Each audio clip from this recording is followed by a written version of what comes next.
Bom dia, gente. Bem? Bom, alguns aqui já são meus alunos, já foram meus alunos, né? Então provavelmente já passaram por alguns pontos que a gente vai tocar aqui. Eu preparei essa aula com o objetivo de apresentar 4 correntes teóricas de relações internacionais. São 4 correntes que perpassaram grande parte do século XX, desde a década de 30 até a década de 80. São 2 realistas e 2 liberais. Eu vou pedir que vocês prestem atenção, sobretudo nos pontos das causas dos conflitos armados, né, de como que essas teorias enxergam as causas dos conflitos e como que elas buscam evitar, né? Vocês vão ver que tem bastante similaridade, né? Apesar da diferença de tempo, de décadas entre uma e outra, há proximidades entre as 2 liberais e as 2 realistas, certo? Que mostra que, de certa forma, esse tipo de pensamento tende a se perpetuar. Bem, a primeira escola que eu separei foi a escola liberal, do liberalismo clássico de ciência política. Esse tipo de pensamento surgiu na década de 10, na verdade, né, o livro do Norman Angell, um livro publicado em 1909, mas que ganha corpo depois da Primeira Guerra Mundial. É um tipo de pensamento que no período entre guerras vai ser muito forte, muito presente, e é possível de se observar isso até no Tratado de Versalhes, né, que dá fim à Primeira Guerra Mundial.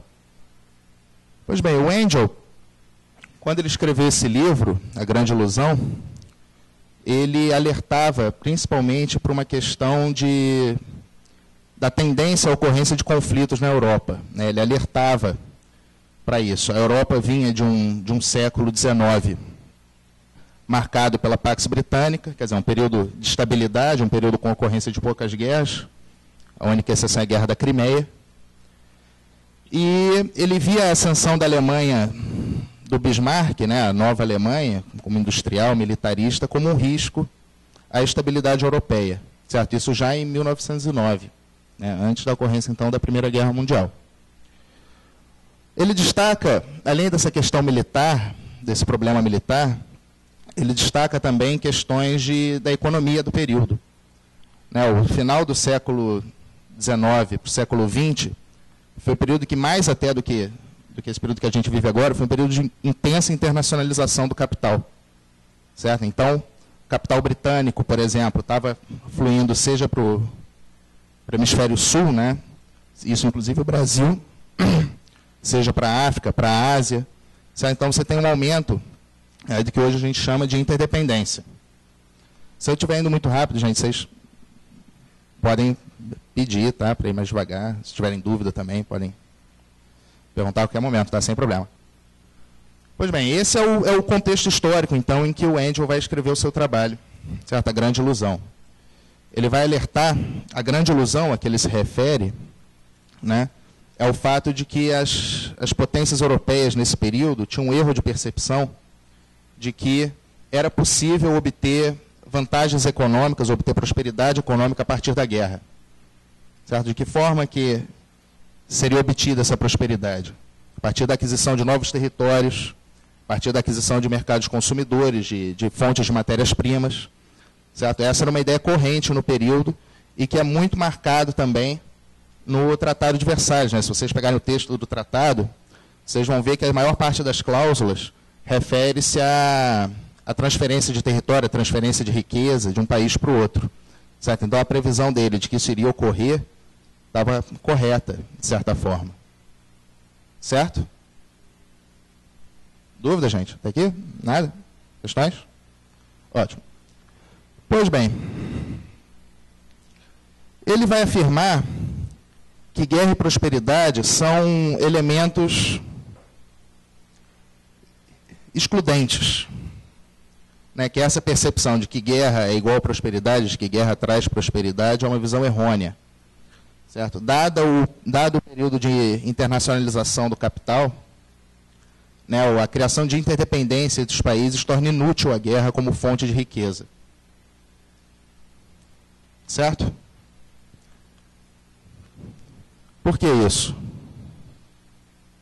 Quem já foi meu aluno não pode responder.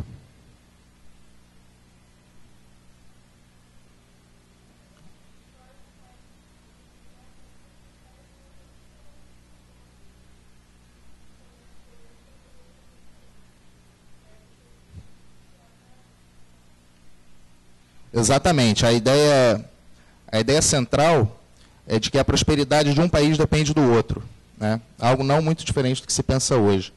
Certo? Então, você destruir um país, né, ou anexar aquele território, ou pauperizar aquela população, isso não traz vantagens econômicas para o seu lado.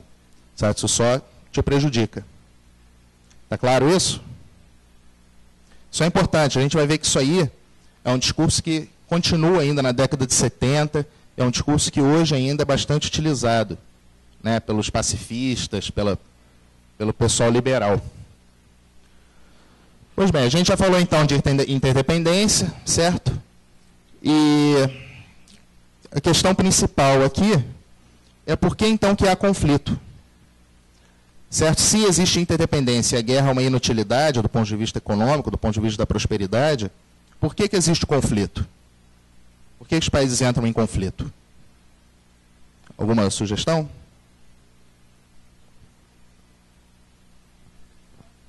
Competição, certo? Foi um período de imperialismo, não é isso? Todo mundo aprendeu aqui na escola, na faculdade, que é um período onde as corridas imperialistas estão no auge, certo? Pois bem, existe esse elemento, mas para o Engel, que é um liberal, isso não faz o menor sentido, certo? O que ele vai dizer é que a ocorrência de conflitos nesse período, né, ele vai reescrever esse livro, A Grande Ilusão, em 1933, né, depois da Primeira Guerra Mundial. E ele vai dizer que, na verdade, isso se deve a um erro de percepção dos líderes europeus de que a guerra poderia, de certa forma, ser benéfica, seja do ponto de vista econômico, seja do ponto de vista político, né? A própria Prússia, nesse período, unificou a Alemanha a partir da guerra, né? Foram 3 guerras. Então, você tinha uma visão positiva do militarismo, né? Do nacional-militarismo. E, para ele, essa é uma visão errada.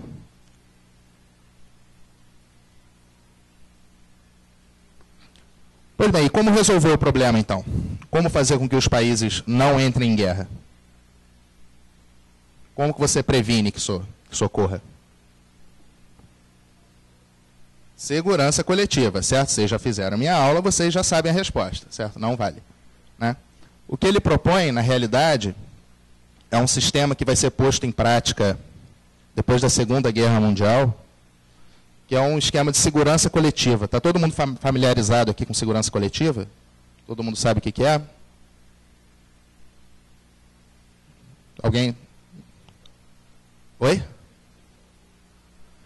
Então, segurança coletiva é um conceito que diz basicamente que o ataque a um dos membros da aliança, né, da formação, é considerado um ataque a todos.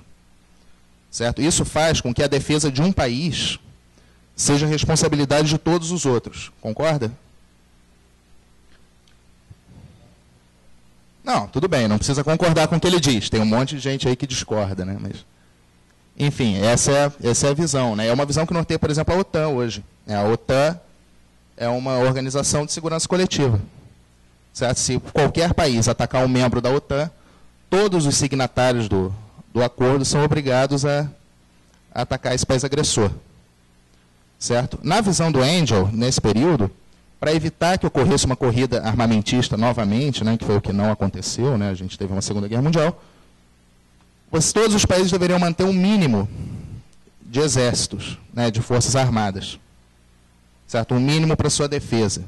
Evidente, o Engel, apesar de ser liberal, ele reconhecia que a sobrevivência do Estado é importante, né? Ele não negava de forma alguma que o Estado devesse abrir mão da sua segurança, certo?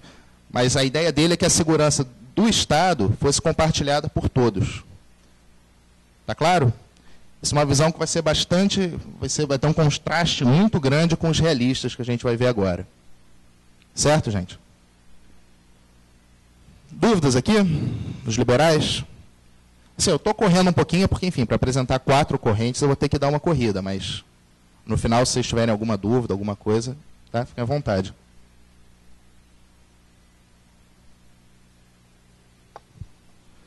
Pois bem, e aí teve a Segunda Guerra Mundial, né, e as ideias liberais fracassaram. A ideia de que poderia haver uma harmonia de interesses, um sistema de segurança coletivo, fracassou. E vai haver o que se chama, em teoria de relações internacionais, segurança internacional, uma reação realista. a partir de dois autores, do Carr e do Morgenthau. Já ouviram falar desses autores? Já? Ótimo. Pois bem, o Morgenthau, que é o principal teórico, né, que fez as principais contribuições para o realismo clássico, ele tem uma trajetória de vida bastante curiosa, né?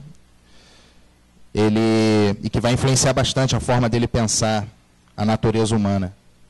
O Morgenthau, ele era judeu na Alemanha, na década de 30, na época que o nazismo estava crescendo.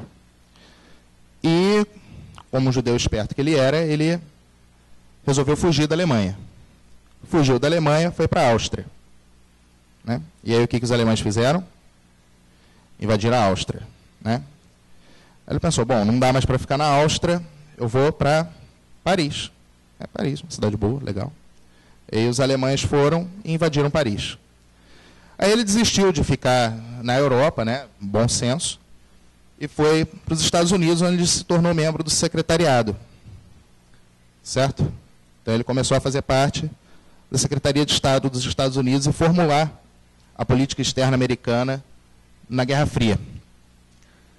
Dada essa experiência curiosa do Morgenthau, de que forma que vocês acham que ele enxerga a natureza humana? É boa ou não? É ruim? O que vocês acham?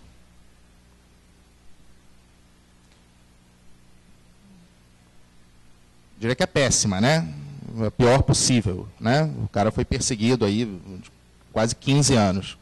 Né? Ele nunca mais voltou para a Alemanha. Né? Ele ficou nos Estados Unidos e ficou lá refugiado. Pois bem, ele então vai ter uma visão pessimista sobre a natureza humana e vai resgatar um autor de ciência política clássico, Hobbes, para embasar essa teoria. Né? O Hobbes, todo mundo está familiarizado aqui, Thomas Hobbes, né? O homem é o lobo do homem, né? A natureza anárquica. Todo mundo está familiarizado com isso? Ótimo. Pois bem, então ele vai descrever dessa forma a natureza humana. E o grande erro que ele vai apontar para os liberais, né, de por que as ideias liberais fracassaram na tentativa de estabelecer uma estabilidade internacional, vai ser a ausência do poder, as ideias liberais. Né? Vocês devem ter percebido que em momento algum eu falei de poder quando a gente estava falando dos liberais. Está claro? Os liberais não tratam desse ponto. Não tratavam, pelo menos, esses primeiros. Certo? E para ele, o poder tem uma centralidade absolutamente fundamental na compreensão das relações entre os Estados. Para ele, todas as ações dos Estados no sistema internacional são em busca de poder, aumentar o seu poder. Seja ele poder econômico, seja ele poder militar, poder político, poder cultural. Qualquer ação do Estado visa a ampliação do poder. As relações entre os Estados são, na verdade, relações de poderes. Certo? Onde um poder tenta tomar poder do outro. Certo? E como que fica a questão do interesse nacional nisso tudo? Quer dizer, para os liberais, não, você não pode. Você já foi minha aluna, você não pode. Para os liberais, né, qual que era o interesse nacional? O interesse dos países? O que vocês acham?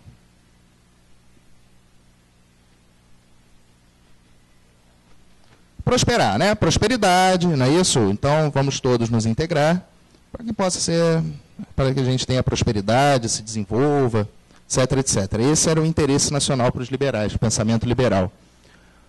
Para os realistas clássicos, o interesse nacional ele vai ser função do poder. O que significa dizer isso? Né? Que o interesse nacional é função do poder. Qualquer tentativa do Estado de aumentar o seu poder pode alterar o seu interesse nacional. Então, o interesse nacional não pode necessariamente ser prosperidade econômica. Certo? Se uma prosperidade econômica não fizer avançar o poder daquele Estado, esse não vai ser o interesse nacional dele. Certo? O interesse nacional vai ser moldado pelo poder. E aí vocês percebem como que o poder tem uma centralidade gigantesca para esses primeiros realistas, né, que vão se tornar a principal escola de segurança internacional. Eles que vão nortear a política externa da Guerra Fria, por exemplo, nesse primeiro momento. Certo? Pois bem, sobre a anarquia internacional. A gente falou aqui de Hobbes, né, do estado de natureza hobbesiano. E o Morgenthau ele vai enxergar a anarquia internacional de uma forma análoga ao que seria o estado de natureza.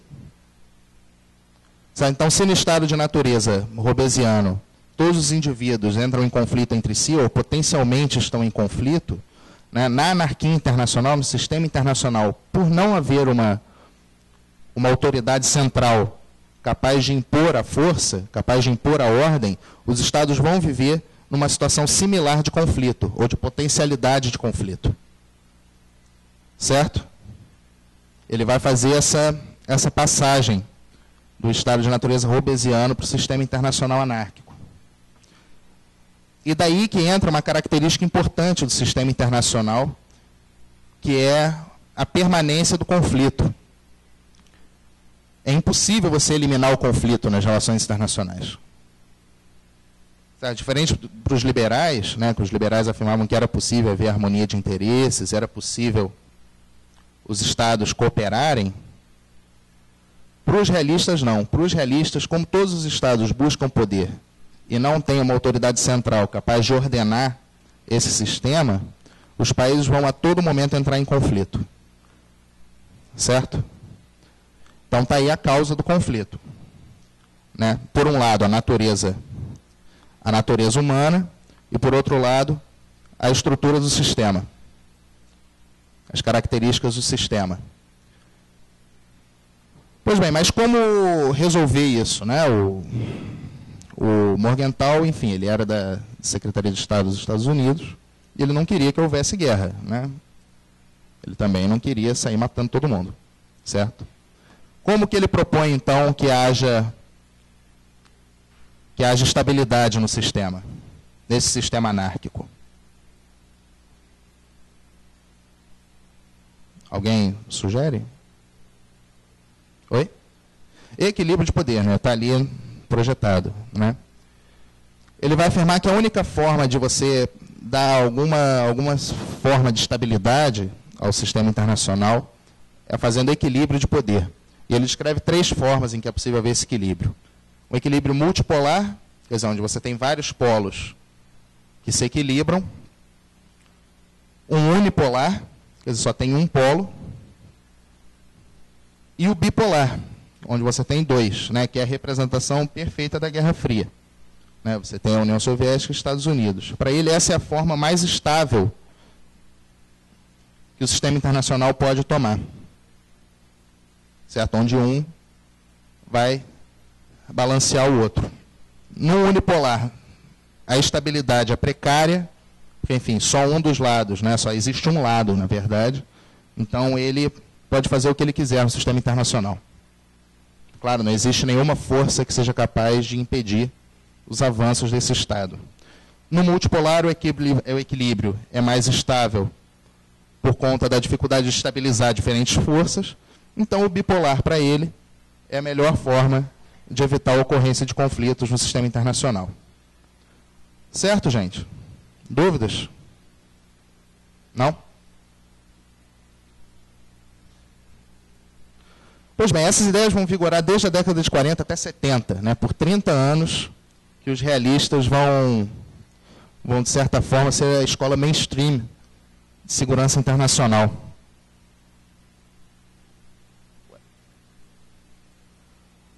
Isso vai durar até a década de 70.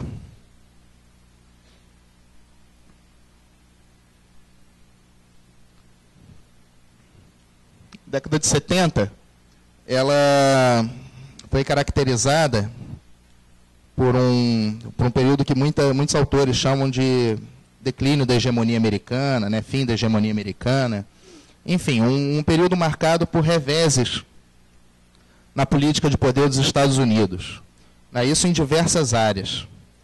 Certo? Na economia, por exemplo, Você tem a crise do petróleo, né, que aumenta os preços, dificulta o crescimento econômico, né? Você tem uma redução do crescimento nos países centrais e na periferia. Você tem o fim de Bretton Woods, certo? Não o fim de Bretton Woods, né? Nem todo o sistema de Bretton Woods acabou, né? Acabou, na verdade, o padrão ouro-dólar, certo? Que era o que balizava as relações financeiras e comerciais até o começo da década de 70. Do ponto de vista político, você teve o impeachment do Nixon nos Estados Unidos, com o escândalo do Watergate. Né? Na esfera militar, o que você teve na esfera militar na década de 70? Vietnã, né? A derrota militar do Vietnã, né, que foi muito marcante para caracterizar esse período de declínio da hegemonia americana. Certo? Depois, mais para frente, você vai ter a Revolução Sandinista, você vai ter problemas no Irã. Enfim, é um período em que começa a aparecer uma certa desordem no sistema internacional, uma certa instabilidade no sistema internacional. Está claro? Então, o sistema bipolar não estava sendo mais capaz de garantir a estabilidade sistêmica. E aí surgem alguns autores da chamada escola de interdependência complexa, né? Os principais são o Kilhane e o Nye, que estão aí até hoje. E eles vão afirmar que na década de 70 está ocorrendo um movimento que permite o acesso de novos atores e de novas agendas no sistema internacional. O que quero dizer quando eu falo de novos atores? Até esse período, né, as relações internacionais eram vistas eminentemente como relações entre Estados. Né, qualquer outro ator internacional era colocado em segundo plano. O ator relevante para a segurança, para a política, eram os Estados nacionais. A partir desse período, com a intensificação da globalização financeira, outros atores começam a ganhar destaque, começam a ganhar relevância. Sabe, você tem, por exemplo, empresas privadas, né, as multinacionais começam a ganhar importância, você tem bancos de investimento, bancos comerciais começam a ganhar importância, a mídia ganha importância muito grande, né, a mídia foi absolutamente crucial na Guerra do Vietnã, né, foi a primeira vez que foram transmitidas imagens de soldados americanos mortos, né, para dentro dos Estados Unidos, então isso teve uma influência muito grande dentro dos Estados Unidos para a contestação desse tipo de conflito. Certo? O movimento hippie, por exemplo, vai ser muito influenciado por esse tipo de informação, né, por essa nova informação. Então, enfim, você tem uma série de novos atores, organizações internacionais, é uma época em que as questões ambientais começam a entrar em discussão. Certo? Então, as organizações não governamentais também vão ganhar destaque. Certo? E com isso emergem também novas agendas. Certo? Por enquanto, a gente só falou de guerra, né? Guerra e política, certo? Aqui eles vão dizer que a guerra e a política estão perdendo importância. Né? Algo, como eu falei, bastante similar ao que os liberais na década de 30 falavam. Né? A guerra perdendo importância justamente por causa do aumento da interdependência entre os países. O argumento é bastante parecido. Essa é uma escola também liberal.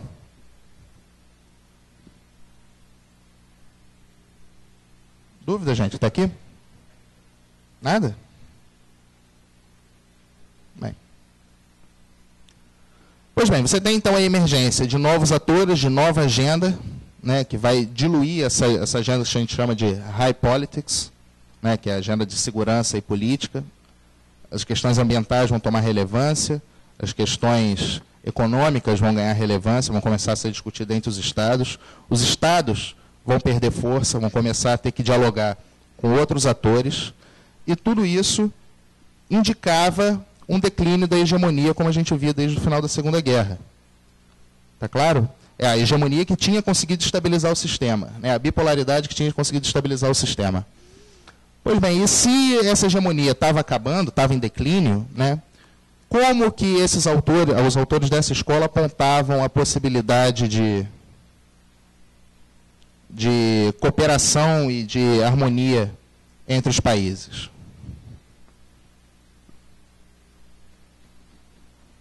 Quem que vai estabilizar esse sistema sem um hegemon? Quem que vai garantir que não haja guerras? O hegemon não está mais garantindo nada. O hegemon perdeu a guerra do Vietnã, está em crise. Vai ter a União Soviética que vai garantir? Deus que me livre, né? Um autor americano fala que a União Soviética é quem vai garantir a paz, né? Organizações internacionais é uma opção. Alguma outra opção?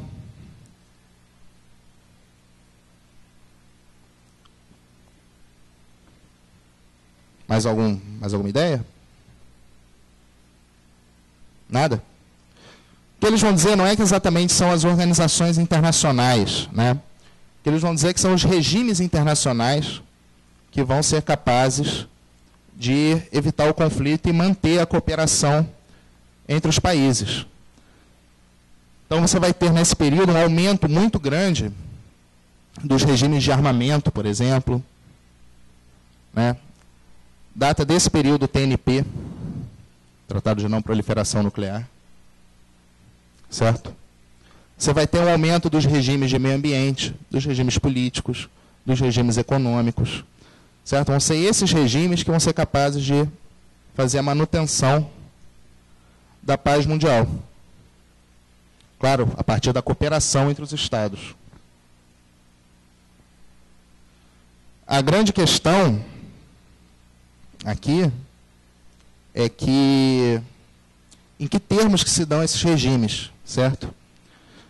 Pois bem, você tem então uma hegemonia que está em declínio e uma série de regimes surgindo, certo? Ou os que já existiam, ou os novos que estão surgindo. Mas quem que criou esses regimes, né? Em que base que se dão esses regimes? Tá claro? Essas regras foram criadas por quem? Essas regras internacionais. Quem que criou essas regras? Quem? Estados Unidos, né? Grande parte desses regimes foram criados por influência norte-americana ou por imposição norte-americana. Até mesmo Bretton Woods foi uma imposição americana sobre a Inglaterra. Certo? O Keynes, que era o economista britânico nas conferências de paz, ele não queria um Bretton Woods dessa forma, da forma como foi criada. Isso foi imposição americana. Então, grande parte dos regimes que vão ser criados, na verdade, são regimes que beneficiam o antigo hegemon. Certo? Isso, esses autores não falam. É evidente, eles são norte-americanos. Certo? Enfim, isso foi só um parênteses, né? Mas se os regimes internacionais e a cooperação internacional é capaz de afastar o perigo de conflito armado, por que os países ainda entram em guerra?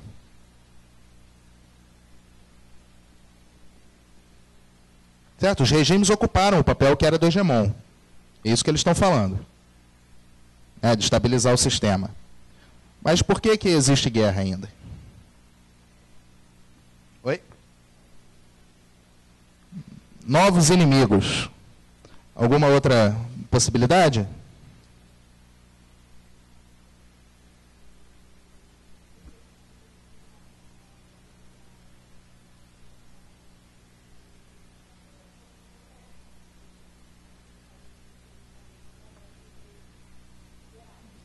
Ah, sim, você está dizendo que são guerras contra-hegemônicas, né? Que são guerras contra as regras do sistema internacional. Sim, eles vão dizer que existe esse tipo de conflito. Mas eles, como bons liberais que são, né? Eles acreditam que essas regras, na verdade, são... Se todos os estados aceitaram, é porque todos os estados acham essa regra positiva. Certo? E é melhor cooperar do que não cooperar. A cooperação é um jogo de soma positiva. Todo mundo ganha com a cooperação. Então, para que mudar essa regra se todo mundo está ganhando? Certo? Vamos ficar com essa regra mesmo. Certo? Criar uma nova regra dá uma discussão, dá um trabalho danado, né? Então, complicado, né? Tem que todo mundo concordar, todo mundo assinar. Tal. Então a gente fica com essas regras que já existem, com esses regimes que já existem. Para eles, a ocorrência de conflito vai se dar por duas razões principais.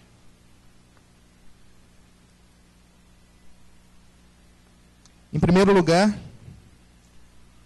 assim como aqueles liberais da década de 30 falavam, vão se dar por um erro de percepção. vocês vão encontrar na literatura especializada como misperception.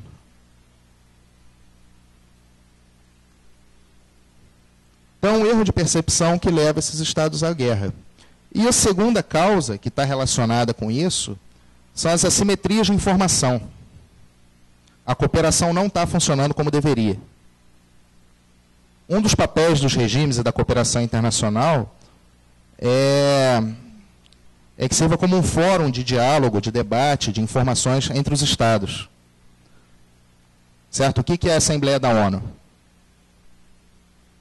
Ou o Conselho Geral? Ou o Conselho de Segurança? Certo? São assembleias, são fóruns de debate, certo? Para se resolver contenciosos. Certo? Se existe guerra, é porque esses fóruns não estão funcionando bem. Certo? Então, a solução é consertar esses regimes, é consertar a cooperação para que não haja conflito. Está claro? Tudo certo, gente? Dúvidas até aqui? Não? Vocês estão conseguindo pegar as similaridades entre o pensamento liberal da década de 30 e esse da década de 70? Você vê, são 40 anos que se passam, né, e os argumentos mais ou menos que permanecem, né, interdependência, cooperação, harmonia de interesses, etc, etc, etc. Né?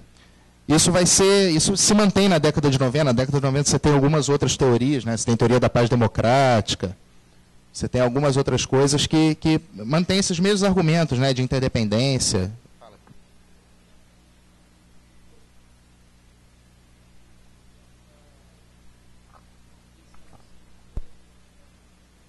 Então, o poder ele foi diluído.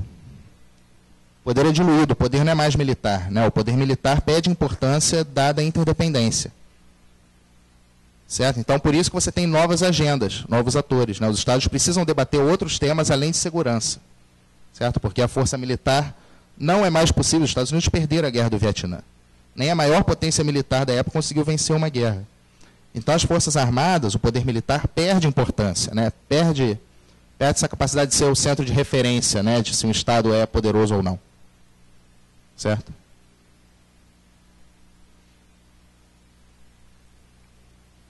Mais alguma coisa, gente?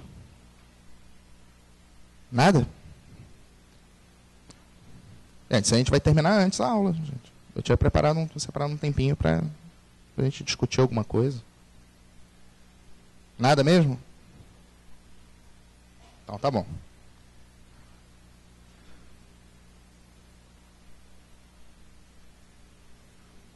Então aqui a gente vai para a última corrente que eu separei, que é o neorrealismo, que é uma corrente até hoje muito forte, muito presente na formulação da política externa dos Estados, principalmente dos Estados centrais. Essa é uma corrente que surge no final da década de 70, em 79, né, no começo de 80, um autor chamado Kenneth Waltz, um autor americano, que vai escrever um livro, que na verdade é a tese de doutorado dele, que se chama O Homem, o Estado e a Guerra. E nesse livro ele vai procurar, ele faz um esforço parecido com o que a gente está fazendo aqui, né, de procurar nas teorias de relações internacionais e de segurança internacional as principais causas e formas de impedir a ocorrência de conflitos. Certo?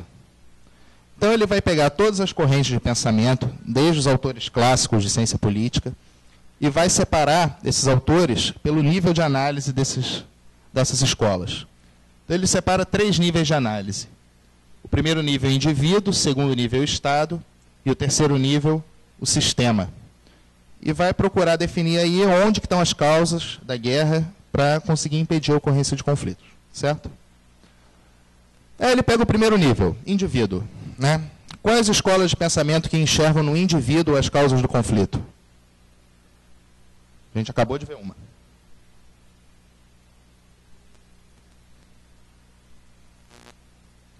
A gente acabou de ver 3 escolas, gente. Vocês têm 3 chances. Realismo. O realismo clássico enxerga na natureza humana má, né? Lembrem do Morgenthau, né? Aquele perseguido, ele foi perseguido. Então ele enxerga na natureza humana as causas do conflito. Para o Waltz, essa explicação não é suficiente para explicar por que ocorrem guerras, certo? Então, não ajuda a explicar como impedir. Por que não é suficiente esse primeiro nível de análise? Você encontrar no indivíduo as causas da guerra. Ele vai tecer uma série de críticas a essa visão. A primeira delas, ele vai dizer que essa visão ela é muito imprecisa, muito vaga. Você falar de natureza humana, né? É algo muito que falta uma definição melhor para diagnosticar nesse nível as causas do conflito. Segundo, que ele vai dizer que se você for estudar natureza humana, você não está fazendo ciência política, você está estudando psicologia. Algum psicólogo aqui? Não? Algum cientista social? Também não? Ah, então. Temos 2 cientistas sociais, né? Ótimo, né? Então, a natureza humana não deveria ser tratada na faculdade de vocês. Vocês estudam natureza humana? Vocês estudam Hobbes? Estuda? Então, isso deve ser uma cadeira de psicologia, não da área de vocês, certo? Para o Waltz. Não é da área, certo? Para ele, a ciência política deveria tratar de outros temas. E uma terceira crítica que ele faz a esse tipo de análise é de que a natureza humana, seja você caracterizá-la como boa ou como má, né, não explica por que indivíduos têm atitudes tão diferentes. Né? Ele vai usar um exemplo, por exemplo, como que uma mesma natureza humana pode produzir um Hitler, né, um indivíduo que leva à guerra, que leva ao conflito, e uma Madre Teresa de Calcutá, por exemplo, né, que é uma pessoa boa, né, digamos assim. Certo? Então, como que uma mesma natureza humana pode produzir indivíduos tão diversos? Certo? Então, ele vai descartar esse primeiro nível. Não está no indivíduo a explicação para a guerra. Certo? Então, não é nesse nível que a gente deve buscar as formas de impedir a existência de conflitos. Vocês concordam com ele? Concordam? Muita gente concordou. Esse cara, até hoje, ele é um dos principais autores, né? Todo mundo lê o neorrealismo, né? Serve de guia para as ações dos estados, etc, etc, etc.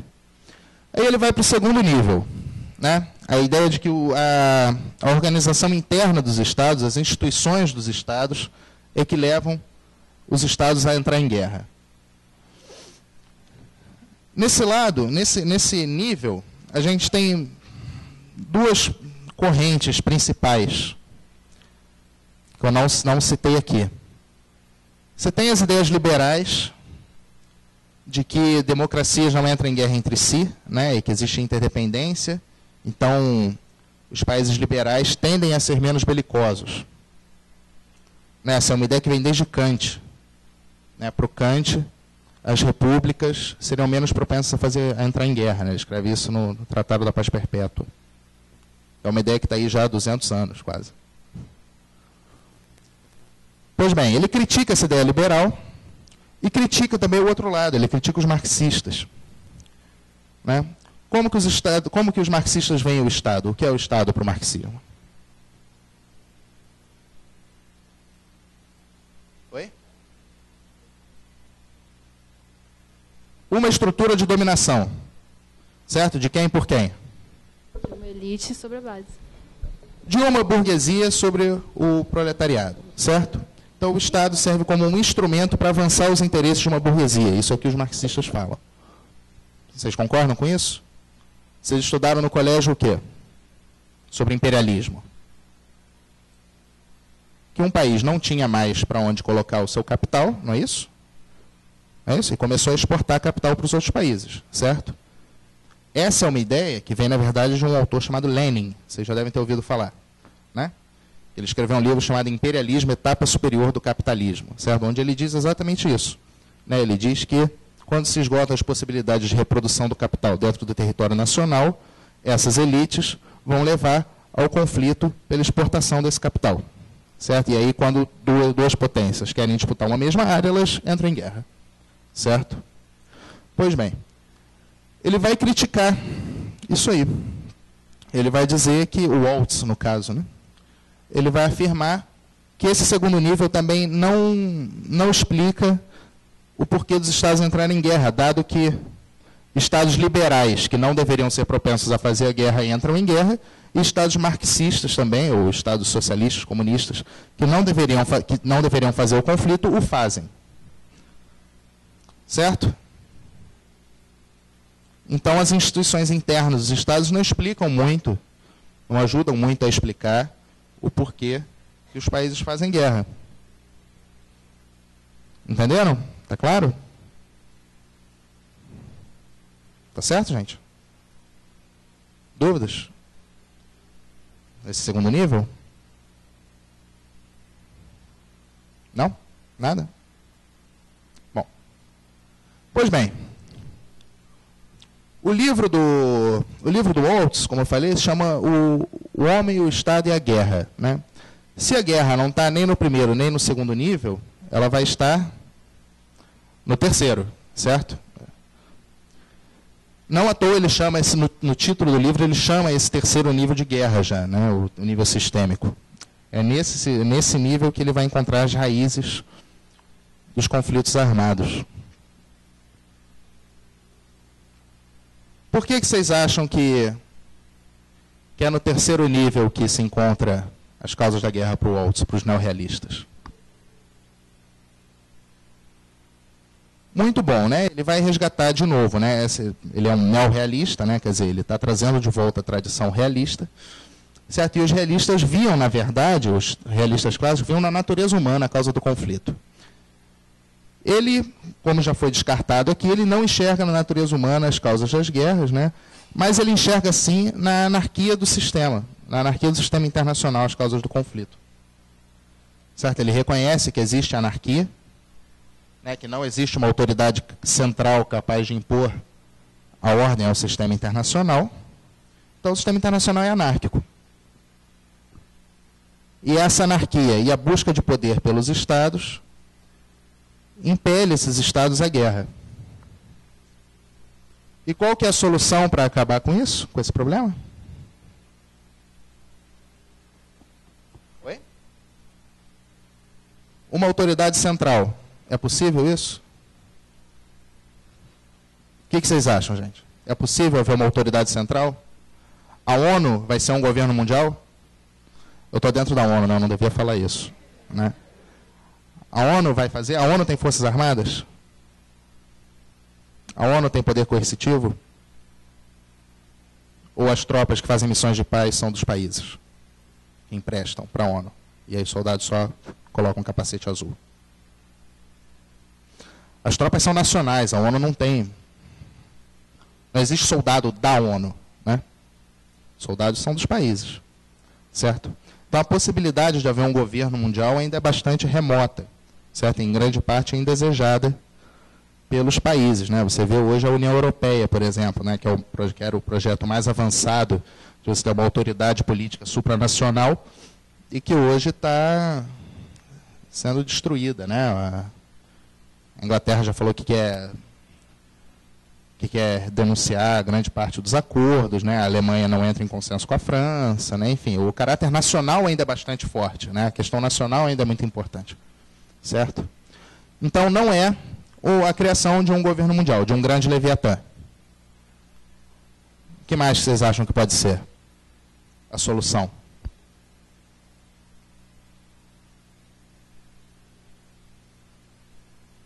Pode chutar, gente, pode. Pensem aí, eu dou um problema para vocês. Vocês têm que resolver o problema da paz, né? Quer dizer, o problema da guerra. A paz não é um problema. Você tem que resolver o problema da guerra. O mundo é anárquico, não tem uma autoridade central. Então você não pode apelar para o presidente do mundo para ele resolver o problema de segurança. Eles vão dizer que é o equilíbrio de poder, né? Assim como os realistas clássicos também diziam, né? Mas tem uma diferença importante aqui.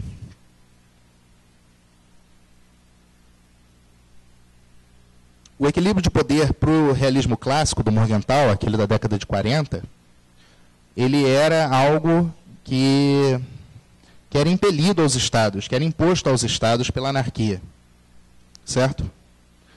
A anarquia internacional forçava os estados a entrarem em equilíbrio, porque senão eles perderiam poder. Para o Waltz, o equilíbrio de poder toma um caráter prescritivo. Né? Ele não está preocupado só em descrever como é que funciona o sistema internacional.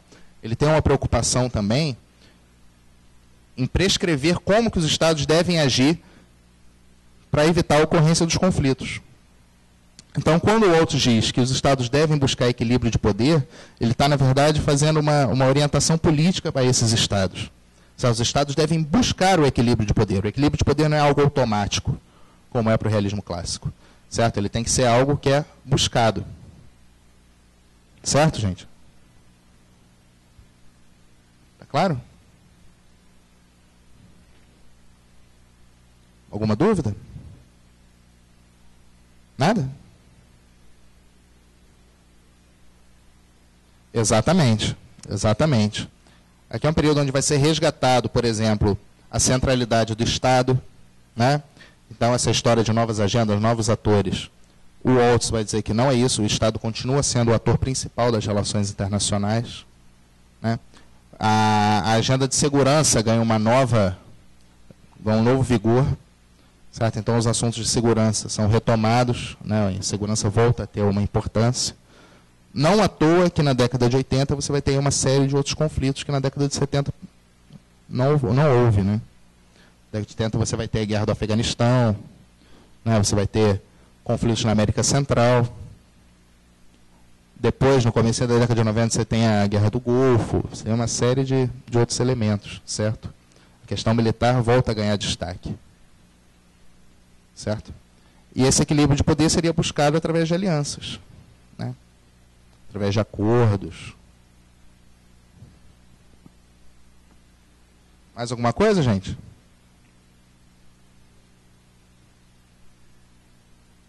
Nada? Então, só para fechar aqui, fiz esse quadrinho comparativo.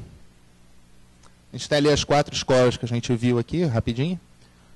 O liberalismo clássico, o realismo clássico, interdependência complexa e neorrealismo. Né, tem ali as causas e soluções para os conflitos armados. Como a gente viu, para os liberais, a causa é o erro de percepção de que a guerra pode trazer prosperidade econômica. A interdependência diz que não. E a solução para evitar a ocorrência de conflitos é um sistema de segurança coletiva, né, onde a segurança de um depende da segurança do outro. Então, os Estados mantêm um mínimo de forças armadas, um mínimo de exércitos para garantir a sua sobrevivência, certo? E a agressão seria impedida pelo sistema de segurança coletiva. Aí a gente viu o realismo clássico da década de 40, 50, que vê na natureza humana a principal causa dos conflitos, a natureza humana má, vil, etc. Certo? Essa escola vai resgatar os autores clássicos, vai resgatar Maquiavel, Hobbes, etc. E a forma de evitar o conflito é através do equilíbrio de poder. Né? Um equilíbrio de poder que é automático no sistema internacional. Certo? A busca pelo poder entre os Estados leva esses Estados a entrarem em equilíbrio. Certo? É como se fosse a mão invisível lá do Smith, né? Que leva tudo a se equilibrar. Pois bem, na década de 70 teve a interdependência complexa, surgiu essa escola de pensamento que é presente até hoje. Até hoje você tem vertentes dessa escola, onde, de novo, a causa do conflito era o erro de percepção, era o misperception, né? E a solução seria maior cooperação, né? A guerra ocorreria com um erro de percepção, e porque os regimes internacionais e a cooperação não estavam funcionando de maneira satisfatória. Então, a solução seria você aumentar a cooperação, aumentar os regimes.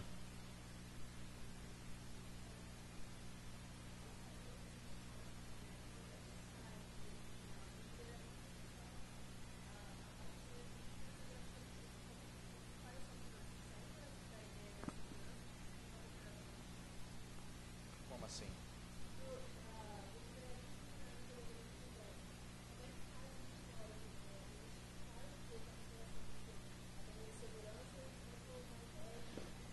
Exatamente. A cooperação... todo mundo ouviu a pergunta? Todo mundo ouviu? Ela perguntou como é que passa da cooperação de segurança coletiva para uma maior cooperação, né? Se a maior cooperação que está ali, que é da interdependência complexa, também não é uma maior cooperação em segurança, não é isso? A maior cooperação em segurança não seria necessária, certo? Dado que o aumento da cooperação ia criar interdependência entre os países. E a guerra, de novo, ia se tornar não uma impossibilidade, mas uma inutilidade, certo? Do ponto de vista econômico.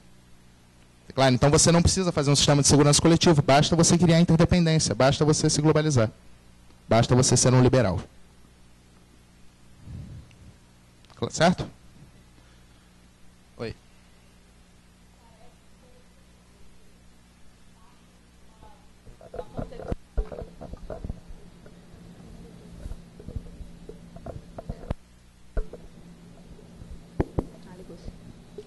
Me parece que todas essas teorias partem de uma noção de sistema já dada. Existe alguma teoria que questiona o próprio sistema ou propõe a mudança do sistema? Existe. Existe. Isso aí, na verdade, é um debate metodológico de relações internacionais. Há uma das escolas que vai questionar, se chama de escola de teoria crítica, né, que é uma herdeira da escola de Frankfurt. Enfim, falar um pouquinho sobre isso. Todas essas escolas que a gente viu até agora, né, elas usam uma metodologia eminentemente positivista, cientificista. Né? Eles buscam entender o mundo como ele é, certo? Eles tomam o mundo como um dado. Né? E eles vão lá, observam o mundo e descrevem. Certo? Só que não é assim que funciona. É o que os autores, é o que os críticos dessas escolas vão afirmar. Né? Por quê? Isso começou na década de 20, né, com esses autores da escola de Frankfurt, né, Derrida, Derrida, Habermas, Horkheimer. Né? O cientificismo, o positivismo, ele funciona muito bem nas ciências naturais. Né? Se você pegar, por exemplo, essa cadeira, eu pedi para você descrever essa cadeira, você vai descrever. Não, ela é de metal, preta, tem encosto, é acolchoado, tal. A sua percepção não está interferindo nisso. Né? Mas se eu pedir para você explicar, por exemplo, como funciona essa sala, né, a sua forma de pensar vai estar impregnada por diversos preconceitos, né, por conceitos pré-formados que te impedem de fazer uma análise isenta dessa sala, das relações sociais que estão estabelecidas aqui. Está claro? É assim que se dá também os estudos nas relações internacionais, segundo a teoria crítica. Certo? Você afirmar que está estudando o sistema internacional como ele é, quer dizer, você tomar um distanciamento do sistema internacional, como se você estivesse olhando o sistema internacional de um microscópio, é um erro, porque você faz parte daquilo, você está olhando aquilo com uma série de pensamentos anteriores. Está claro? O que você tem, na verdade, são impressões, né, são interpretações do sistema internacional. Então, diferente do que os autores positivistas, né, que são todos esses que a gente viu até agora, afirmam, eles não estão vendo o mundo como ele é, eles não estão descrevendo o mundo, eles estão descrevendo uma interpretação desse mundo. Está claro? Isso que os autores da teoria crítica vão afirmar. Se você quiser um autor que trabalha isso em relações internacionais, é o Cox, Robert Cox. Tem o Linklater, tem alguns outros autores, né, que vão trabalhar com essa questão da teoria crítica. Então, na verdade, essa escola, a teoria crítica, ela vai abrir a possibilidade de você entender o sistema internacional de diversas outras formas. O sistema internacional pode não ser anárquico, por exemplo. Ele pode ser cooperativo, né? Ou pode não existir sistema internacional, ou pode ser uma sociedade internacional. Enfim, abre uma infinidade de possibilidades de como que se enxerga. Certo? A questão é que você definir um sistema internacional como anárquico traz em si uma série de implicações. Né? Vamos lá, no estado de natureza robesiano, né? Estamos aqui todos no estado de natureza robesiano, vamos supor, certo? E tem um cara que é muito forte, né? Ele é fortão, tem arma, o caramba. Ele vai se sobrepor aos demais? Provável, né? O Hobbes não chegou a fazer essa possibilidade. Mas é bem provável que ele se sobreponha aos demais. Está claro? Agora vamos passar para o sistema internacional. Você tem um sistema internacional que você caracteriza como armado, como anárquico, certo? E ao mesmo tempo você tem um país que é muito forte, né? Que é fortão, que tem uma força armada incrível, né? O orçamento militar é maior do que a soma de todos os outros, etc, etc. Para esse Estado fortão, é melhor o sistema internacional ser anárquico ou ser colaborativo? Anárquico, certo? Ele vai fazer tudo o que ele quiser porque ele é o mais forte. Está claro? Então, o que esses autores da teoria crítica vão tentar elucidar é que essas teorias que descrevem o sistema internacional de uma forma ou de outra têm interesses por trás, certo? Revelam relações de poder por trás. Está claro? Não são teorias científicas do ponto de vista da isenção de interesse, né? Da isenção de opinião. Está claro? Então, de fato, sim, é possível você descrever o mundo de outras formas, né? Aí tem uma série de outras escolas aí, pós-modernas, que vai fazer isso.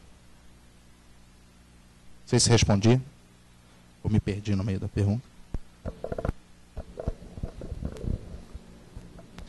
Eu fico imaginando como é que pode se considerar uma solução o equilíbrio de poder, já que entre os países não há poder igual, ele já é desigual por si só, e é um equilíbrio imposto, digamos assim, pelos interesses, pelo poder. Então, se todos os países tiverem o mesmo poder, né, você vai ter um equilíbrio multipolar, digamos assim, né? O equilíbrio bipolar, ele só é possível porque existe assimetria de poder. Concorda? Existem dois polos que são mais fortes que os demais. Certo? Se esses polos não são exatamente iguais, não têm exatamente o mesmo poder, eles têm que se aliar com outros atores, certo? Nesse caso são os estados, para que o poder entre eles fique igual. Certo? Se por acaso um poder desse polo bipolar, desse mundo bipolar, desequilibrar, ficar um mais forte que o outro, né, o mundo entra em uma instabilidade, um cenário de instabilidade. Por quê? É o mesmo caso aqui que a gente estava falando do sujeito muito forte num mundo anárquico, né? Ele vai ser como que uma polícia do mundo, né? Ele vai ter total liberdade de ação, certo? Então, o equilíbrio de poder tem essa característica, né? Ele se forma a partir de alianças, né, para impedir que um Estado tome ações sem o consentimento do outro. Certo? É como que um fica vigiando o outro. Certo?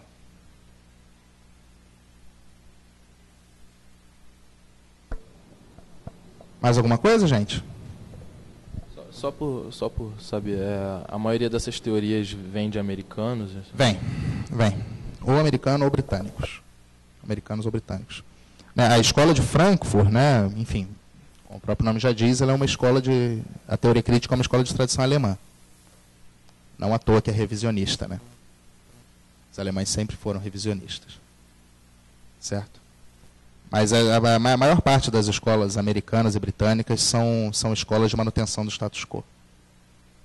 Sem entrar no mérito se isso é proposital ou não, né? Mas, enfim, são teorias que buscam preservar o sistema internacional como ele é. Seja do ponto de vista estrutural, né, na sua estrutura anárquica, seja do ponto de vista do poder, da distribuição do poder. São teorias que não mudam isso.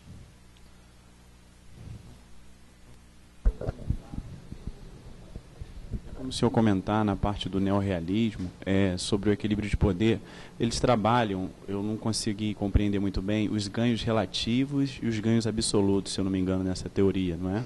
E aí eu gostaria que o senhor, se pudesse trabalhar um pouco esse tema. Enfim, não sei se todo mundo vê, ele perguntou sobre ganhos relativos e ganhos absolutos no neorrealismo. Todo mundo que está familiarizado com a teoria dos jogos? Não? Existem dois tipos principais dois grupos grandes de jogos em teoria dos jogos, né? Os jogos de soma positiva e os jogos de soma zero.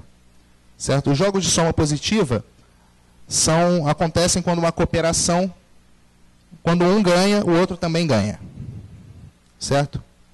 Então, fica um jogo de soma positiva, todo mundo ganhou.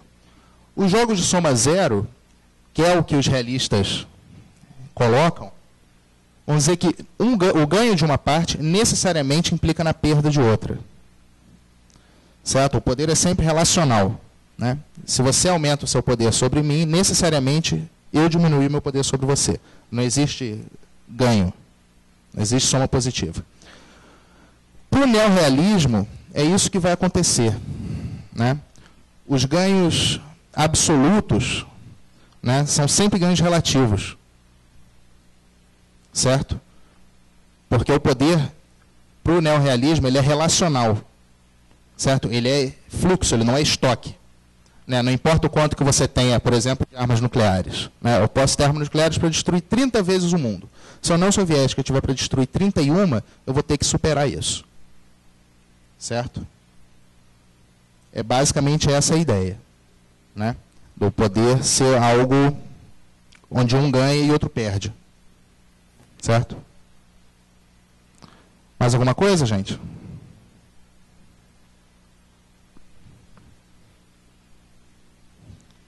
Dúvidas?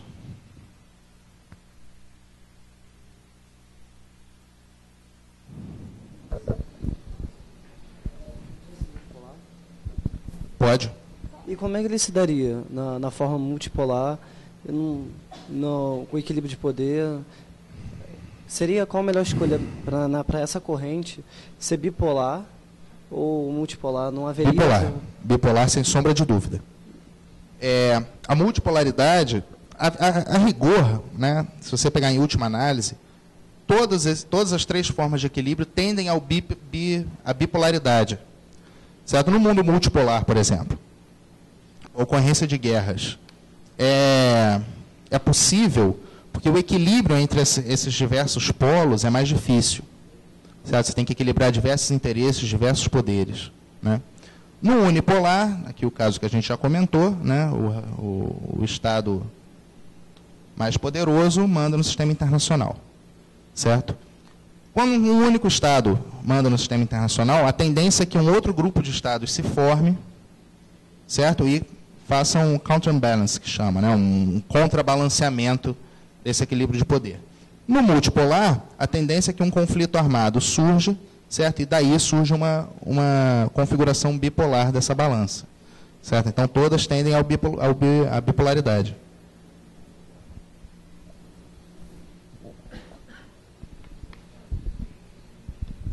Queria saber a sua opinião sobre qual seria a solução da segurança. A minha? É. Eu não... Quem sou eu para falar alguma coisa? Mas, assim, eu concordo muito, por exemplo, com a posição da política externa brasileira nos últimos anos. Né, o Brasil, como você configurar o sistema internacional como anárquico, reforça que manda no sistema internacional quem tem poder. Certo? Isso que eu acho que a gente já chegou a um consenso. O Brasil tem poder hoje? Tem poder? O Brasil tem arma nuclear? Não. O Brasil tem exército? Tem poder militar o Brasil? Tem submarino? Tem avião, porta-avião? Não, não tem. Está tentando aí comprar meia dúzia de jatos, olha o imbróglio que é, né? Então o Brasil não é um país que tem hard power, né, que tem força militar. A força do Brasil reside no soft power, né, na diplomacia brasileira, que é uma das diplomacias mais tradicionais do mundo. Nisso o Brasil é realmente muito forte. Certo? O Brasil hoje tem uma economia boa, né, estável, crescendo, etc, etc. Tudo soft power. Então, para o Brasil, você reforçar, por exemplo, as instituições internacionais como forma de arbitragem, e não a guerra como forma de arbitragem, é algo positivo. Não à toa o Brasil quer entrar no Conselho de Segurança. Certo? Não à toa que o Brasil quer reformar o FMI. Não à toa que o Brasil quer participar de todos esses órgãos, de todos esses organismos internacionais. Certo? O Brasil tem uma tradição que passa muito pelo direito internacional. Certo? A gente não viu aqui, mas tem escolas, por exemplo, a escola inglesa, né? É uma escola que diz que o direito internacional é capaz de impedir a ocorrência de conflitos. Né? A diplomacia brasileira vai um pouco nessa direção. Certo? E eu tendo a concordar com isso. Né? Que pelo menos para um país sem capacidade militar relevante, né? o importante é você reforçar os mecanismos que destacam o seu soft power, né? Que destacam a sua diplomacia, que destacam a sua possibilidade de resolver os contenciosos internacionais de forma não violenta. Certo? Juan Vicente pergunta se você poderia falar um pouco sobre a capacidade de constrangimento dos regimes ao hegemona no cenário atual. Sobre a capacidade de constrangimento dos regimes ao hegemona no cenário atual. O hegemona no cenário atual, né? Ele está perguntando o seguinte, né? Existe direito internacional? Existe, né? Até que ponto esse direito internacional é capaz de deslegitimar, né, ou impedir que o hegemon tome as ações que ele acha necessárias? Olha, tem um problema muito sério aí de você desrespeitar o direito internacional, né? Não só do ponto de vista legal, mas você tem uma questão de legitimidade, que é uma questão seríssima, né? Os Estados Unidos, já há alguns anos, né, vem desrespeitando algumas resoluções da ONU, né, vem desrespeitando algumas resoluções de direito internacional, da OEA, etc. E isso retira do país um grau de legitimidade que é importante para o estabelecimento de uma hegemonia. Né, a gente não tocou aqui, mas um dos elementos importantes para um país ser considerado hegemon, e foi o que os Estados Unidos tiveram durante grande parte do século, é o consentimento dos, digamos assim, dos comandados, né, dos subalternos, de que essa hegemonia é benéfica para eles. Certo? Isso, com o tempo, com as constantes violações do direito internacional, isso vem se debilitando. Certo? Então, é possível você encarar isso como uma forma de enfraquecimento da hegemonia. Há correntes que tratam que não, né? Que falam, não, na década de 70 os Estados Unidos também romperam uma série de acordos, respeitaram uma série de tratados, então na década de 80 já estavam aí com a sua hegemonia retomada. Então tem um debate enorme, né? A maior parte dos autores hoje tratam sobre isso, né? Se os Estados Unidos são hegemonia, se não são hegemonia, se respeita o direito internacional, se não respeita, se deveria respeitar, se não deveria, o que é melhor fazer, o que não é, tal. Eu sou da opinião de que deveria, né? Até mesmo porque eles têm capacidade de criar novas regras ao gosto deles. Certo? Então eles não precisam necessariamente desrespeitar, né? Ou apoiar países que desrespeitem, né? Israel, por exemplo, é um país que constantemente viola sanções dos Estados Unidos e não recebe nenhum puxãozinho de orelha, né? Parece que agora, pelo que eu vi ontem, faltou o Conselho de Direitos Humanos e levou um puxão de orelha dos Estados Unidos. Mas, enfim, são países que sofrem muito poucas sanções, né? Mas, de certa forma, atrapalha e prejudica a hegemonia americana, sem sombra de dúvida, o desrespeito ao direito internacional. Mais alguma coisa, gente?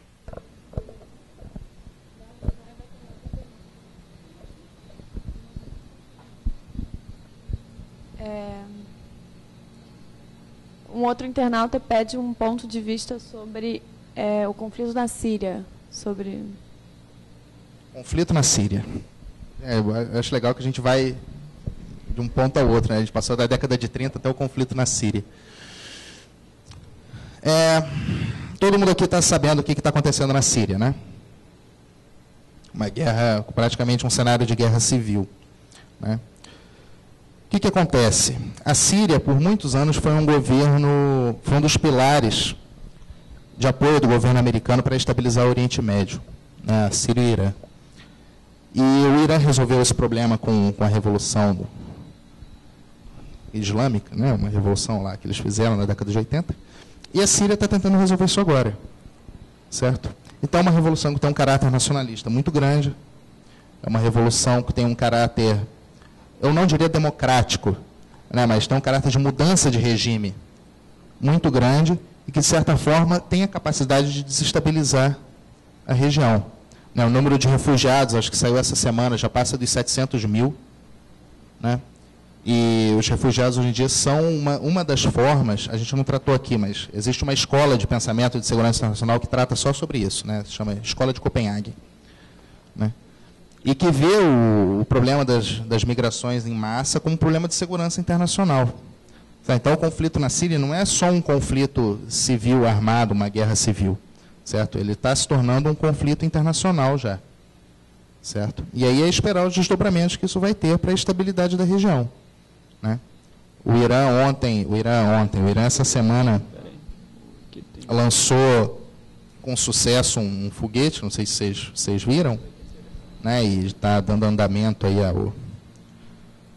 ao programa nuclear, né? Apesar de dizer que é pacífico, nunca vi um programa pacífico lançar foguete, né? Mas enfim. Então tem que esperar para ver os desdobramentos, né? Mas de fato pode causar reverberações no contorno regional, certo? E desestabilizar uma região que já é bastante precária. Então, professor, tem outra pergunta para o senhor, do internauta Tiago Gomes. Ele pergunta o que você teria a falar sobre as teorias aplicadas aos governos de personalidade, como o caso do Hugo Chávez, que buscou o bolivarianismo, e o governo do Barack Obama, que trouxe um ar menos imperialista do sistema internacional, ou até mesmo o governo Lula, que implantou um governo apoiado no soft power. Pois é, eu não vou falar de mim, não. Algumas escolas de pensamento, né, como eu falei, dizem que não importa qual que é a liderança, né, de qual orientação política da liderança, que no sistema internacional todos vão ter a mesma orientação. Isso é extremamente discutível, né? Isso vale, sim, por exemplo, os Estados Unidos. Né, os Estados Unidos, seja o governo republicano, seja ele democrata, sempre tem uma posição expansiva. Certo? Veja, por exemplo, o Obama. Né? O Obama entrou com uma esperança de ser pacifista, etc., terminar a guerra. No entanto, não foi isso que foi feito. Certo? O próprio governo Clinton, né, que era um governo que tinha uma esperança de deixar para trás a história da Guerra Fria, né, dos conflitos armados, foi o governo que mais fez intervenções militares na história dos Estados Unidos. Foram feitas mais intervenções militares durante o governo Clinton do que em toda a Guerra Fria. Foram feitas mais de 70 intervenções. Então, pelo menos para os países centrais, essa teoria vale. Para os países periféricos, como no caso do Brasil e da Venezuela, isso pode sim ser alterado. Né? Você pega, por exemplo, os projetos de integração regional, que durante a década de 90, com os governos liberais, tinham um caráter, como é que eu posso colocar, de mercado comum, né, de você criar mercados comuns, um viés liberal muito grande. Com os governos pós-liberais dos anos 2000, isso muda, né, você muda o caráter dessa integração regional. Você muda a postura desses países nas arenas internacionais. Né? O Brasil, hoje, por exemplo, vamos fazer um contraponto com a década de 90. Na década de 90 se dizia que o Brasil buscava autonomia pela participação. Né? Então o Brasil seria autônomo no sistema internacional participando dos regimes internacionais. De novo a ideia dos regimes. Né? Quando Lula assume em 2003, isso muda um pouco. Né? O Brasil continua participando das organizações internacionais, dos regimes internacionais, mas altera a sua orientação de política externa. Em vez de você ter uma relação norte-sul, você passa a ter uma relação sul-sul mais forte. É o que se chama de autonomia pela diversificação. Certo? Então, nesse ponto, sim, a personalidade, né, as visões políticas das lideranças têm uma importância, né, tem um significado. Mas para os países centrais, eu acho que isso é menos importante. Né? Acho que não importa muito a figura que esteja à frente, eles vão sempre ter uma atitude bastante similar. Por favor. A dúvida que eu tenho é a questão sobre legitimidade. Essa pergunta que o internauta Thiago fez, não daria, por exemplo, o Lula, dando um personalismo à questão do Estado, não traria uma menor legitimidade para tratar assuntos nas relações internacionais, ou é totalmente ao contrário? Na verdade, o Brasil tem uma tradição de política externa presidencialista muito forte, né? Desde muito cedo a política externa brasileira é muito personificada, né? Seja na figura do Barão, do Alexandre de Gusmão, né? Do Oswaldo Aranha, qualquer um, até o Lula, né? O próprio Celso Amorim, né? O ministro que mais tempo ficou à frente do ministro mais que o Barão, né? É uma figura muito importante, né? Essas figuras são importantes. E, de certa forma, isso não deslegitima as posições políticas brasileiras, porque é possível você observar uma continuidade, né? O Brasil tem uma tradição muito longa, como eu falei aqui, de respeito ao direito internacional, de respeito à soberania, né? De resolução dos contenciosos por meios não armados, né? Por meios pacíficos. E todas essas tradições perpassam, mesmo com o destaque que essas personalidades ganham.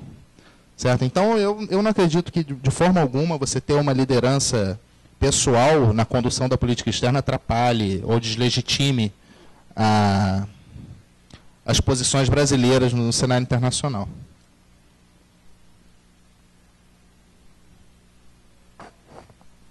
Uma pergunta do internauta como assegurar a proteção e assistência adequada às vítimas de situações de violência armada, como no caso da Síria, por exemplo? Então, tem um debate muito grande nisso aí, né? Se os países podem intervir, devem intervir, né? Se isso é uma questão de soberania. Eu acho que deve haver intervenção, né? Eu acho que a segurança internacional deve ser, antes de tudo, uma segurança humanitária, né? Não deve importar, na verdade, as razões humanitárias devem estar acima da importância dos Estados. Certo? Há correntes que discordam disso. Eu, pessoalmente, acho que não. A grande questão é se uma intervenção da ONU, por exemplo, pode resolver o problema da Síria, né? A ONU, como eu falei, possui recursos armados, né? Que dependem dos países membros, né? Depende da aprovação no Conselho de Segurança, certo? E isso é um debate muito grande, né? Se deve haver ou se não deve. Certo? Se os países vão pôr em risco seus soldados jogando eles num conflito armado na Síria ou se não. Certo? Na minha posição, deveriam, mesmo correndo o risco de você ter uma nova Somália. Acho que é importante e a comunidade internacional não pode ficar de olhos fechados esperando o que vai acontecer, né? Cada dia aí aparecem 1.000 mortos, né? 400 mortos, né? Toda hora acontecem essas tragédias. E eu acho muito complicado a comunidade internacional fechar os olhos para isso.